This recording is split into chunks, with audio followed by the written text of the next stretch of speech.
My dear friends, તમે જોઈ શકો છો કે આજે આપણે આ ઝીંગલા જે છે તે સ્મોલ સાઇઝના લીધેલા છે, વેરી સ્મોલ સાઇઝ.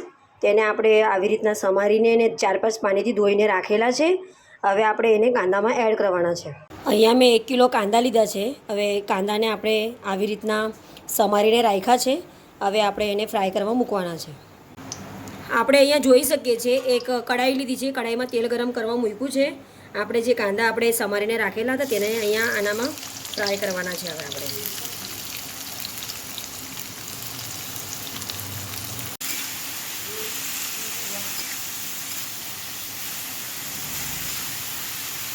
આપણે જોઈ શકીએ છીએ કે અડધો કલાક મિનિમમ આપણે કાંદા ફ્રાય કરવામાં થઈ ગયા છે. હવે અડધો કલાક પછી આપણે આ જે ઝીંગા ધોઈને રાખેલા હતા તેને આપણે આની અંદર એડ કરવાના છે. એટલે અડધો કલાક કાંદો ચડવા દેવાનો છે. એની પછી પાછા આપણે આ ઝીંગલા નાખીને મિનિમમ 15 થી 20 મિનિટ થવા દેવાનું છે. આપણે જોઈ શકીએ છીએ આની અંદર હવે આપણે મીઠું એડ કરવાના છે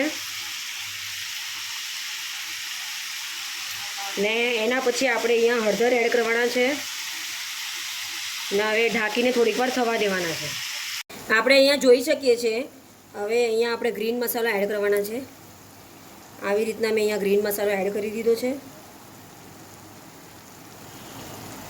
ને થોડું આપણે એમાં લાલ મરચું પણ 1 ચમચી એડ કરીશું ને થોડો ગરમ મસાલો, આટલો જ ગરમ મસાલો એડ કરીશું. જોઈ શકીએ છીએ ઓલમોસ્ટ આપણા ઝીંગા રેડી થઈ ગયા છે ને વરસાદની સિઝનમાં સી ફૂડ ખાવાની મજા જ કંઈ અલગ હોય. તો તમે આ સી ફૂડ જે ઝીંગલા છે, કાંદાવાળા ઝીંગલા, તમે ચોખાની રોટલીમાં પણ ખાઈ શકો છો અને સાદી રોટલીમાં પણ ખાઈ શકો છો. તમે જોઈ શકો છો આવી રીતના તેલ કઢાઈમાં ઉપર આવી ગયું છે એટલે ઓલમોસ્ટ આપણા ઝીંગા રેડી થઈ ગયા છે. હવે ગેસની ફ્લેમને આપણે બંધ કરવાનું છે. તમે જોઈ શકો છો કે આપણા ઝીંગલા જે છે એકદમ સ્મોલ થઈ ગયા છે અને એનો કલર પણ હવે ચેન્જ થવા લાગ્યો છે, રેડિશ કલર થવા લાગ્યો છે. હવે થોડીક વાર પછી થવા જ આવ્યા છે પછી આપણે એમાં લીલો મસાલો એડ કરીશું. આપણે જોઈ શકીએ છીએ આજને આપણા કાંદાવાળા ઝીંગલાની રેસીપી રેડી થઈ ગઈ છે અને તમે રોટલીમાં પણ ખાઈ શકો છો. તો આજનો મારો આ વિડીયો તમને બધાને ગમ્યો હશે તો પ્લીઝ મારી ચેનલને લાઇક, શેર, સબસ્ક્રાઈબ જરૂર કરજો. Good bye.